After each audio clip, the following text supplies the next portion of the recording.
Hello बच्चों, चलिए प्रश्न को पढ़ते हैं और समझते हैं। ताश के 52 पत्तों की एक गड्डी से एक पत्ता खो जाता है। शेष में से दो पत्ते निकाले जाते हैं जो ईंट के पत्ते हैं। खो गए पत्ते के ईंट का पत्ता होने की प्रायिकता है। और विकल्प दिए हैं बच्चों हमें 11/50, 17/50, 33/50 और 39/50। और हमें सही विकल्प का चुनाव करना है। ठीक है बच्चों, प्रश्न को हल करने से पहले बच्चों प्रश्न के लिए हम मुख्य अवधारणा लिख लेते हैं बच्चों। ठीक है, जिसकी सहायता से हम इस प्रश्न को हल करेंगे। तो अवधारणा मुख्य अवधारणा में बच्चों हम प्रश्न को हल करने के लिए बेज प्रमेय को लिखेंगे और समझेंगे। देखो, बेज प्रमेय, इस प्रकार के प्रश्नों को बच्चों बेज प्रमेय की सहायता से ही हल किया जाता है। ठीक है, तो देखो बेज प्रमेय क्या होता है, पहले बच्चों इस बात को समझें आप। बेज प्रमेय, तो बेज प्रमेय प्रतिलोम प्रायिकता के लिए ज्ञात किया जाता है बच्चों, या इसका प्रयोग प्रतिलोम प्रायिकता के लिए किया जाता है। ठीक है, अब देखिए बच्चों, बेज प्रमेय का एक सूत्र होता है जो आपको याद होना चाहिए। सूत्र है बच्चों P ऑफ E1 बटा ए। ठीक है बच्चों, बराबर होता है P ऑफ E1 गुणा P ऑफ ए बटा E1। ठीक है बच्चों, और बटा फिर से होगा बच्चों P ऑफ E1 गुणा P ऑफ ए बटा E1 और प्लस फिर से होगा बच्चों P ऑफ E2 और गुणा P ऑफ ए बटा E2। ठीक है बच्चों, और इस प्रकार जितनी भी घटनाएं संभव है बच्चों, वह सभी घटनाओं का योगफल नीचे आ जाएगा बच्चों। ठीक है, और ऊपर हमारे पास P ऑफ E1 है बच्चों। अब मान लीजिए यहाँ पर E2 लिखते हैं बच्चों, P ऑफ E2 बटा है, तो बच्चों अंश में हमारे पास E2 आ जाएगा और P ऑफ ए बटा E2 आ जाएगा। इस प्रकार से यह सूत्र हमारा बदलता रहता है। ठीक है बच्चों, अब देखिए इस प्रश्न के लिए हम बेस प्रमेय को समझेंगे और यहाँ पर ए E1 E2 क्या है बच्चों, उसको भी हम यहाँ पर अच्छे से समझेंगे। ठीक है बच्चों, तो देखिए अब सबसे पहले देखिए हमें क्या कहा गया है, 52 पत्तों की एक गड्डी में से एक पत्ता खो जाता है बच्चों। अब जो पत्ता बच्चों खो जाएगा वह क्या होगा बच्चों, या तो ईंट का होगा या नहीं होगा। तो बच्चों मैं इसी बात को लिख लेता हूं, माना माना खोया गया पत्ता, खोया गया पत्ता ईंट का होना, ईंट का होना घटना E1 है। ठीक है बच्चों, ये मैंने मान लिया है कि जो पत्ता मेरा खोया है उसका ईंट का होना बच्चों घटना E1 है। ठीक है, तथा तथा खोया गया खोया गया पत्ता ईंट का नहीं होना, ईंट का नहीं होना घटना घटना E2 है बच्चों। ठीक है, ये मैंने E1 और E2 मान लिए। ठीक है, और उसके बाद एक बात और बच्चों, देखो इसमें घटना ए है, तो घटना ए में हमें क्या कहा गया है कि उसके बाद हमने दो पत्ते निकाले गए हैं। ठीक है बच्चों, तो हम फिर से लिख सकते हैं तथा तथा शेष दो पत्ते दो पत्ते ईंट के निकलना, ईंट के निकलना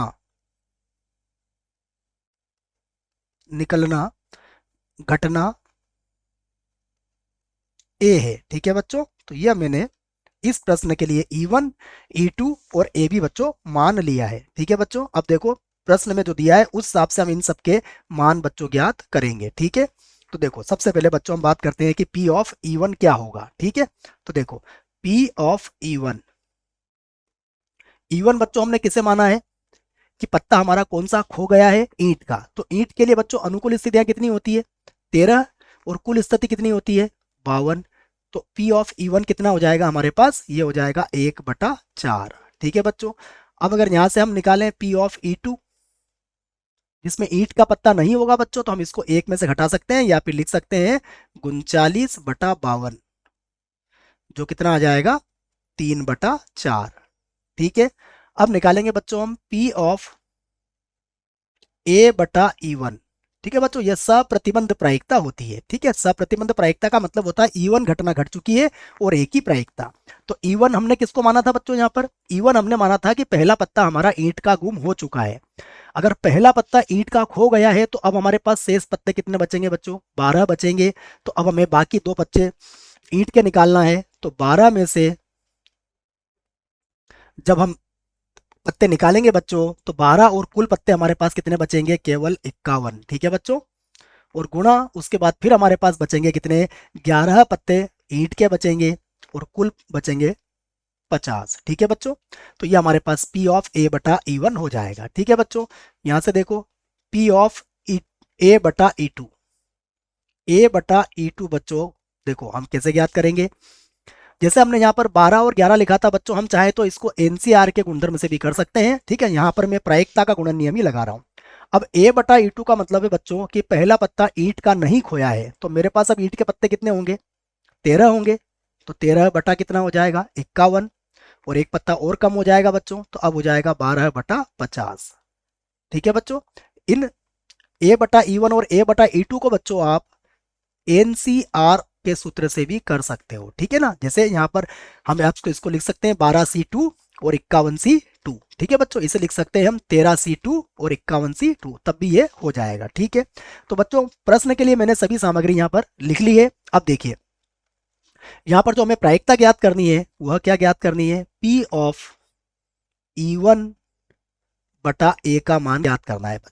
ठीक है, जिसको मैं हिंदी में पढ़ देता हूं। देखो बटे में लिखा है A, इसका मतलब हुआ कि हमने दो पत्ते जो है वो ईंट के निकाल लिए हैं। हमें इस बात की प्रायिकता बताना है कि जो हमारा पत्ता E1 जिसको हमने माना था कि हमारा जो पत्ता है वो कौन सा गुम हुआ है? ईंट का पत्ता ही गुम हुआ है। तो E1 बटा A हमें ज्ञात करना है बच्चों, जिसके लिए हमारा सूत्र क्या बनेगा? जिसके लिए हमारा सूत्र बनेगा P of E1, P of A/E1। ठीक है, और बटे में देखो क्या आ जाएगा? बटे में हमारे पास आ जाएगा बच्चों, बेज प्रमेय यहां पर लगा रहा हूं मैं, ये होगा P ऑफ E1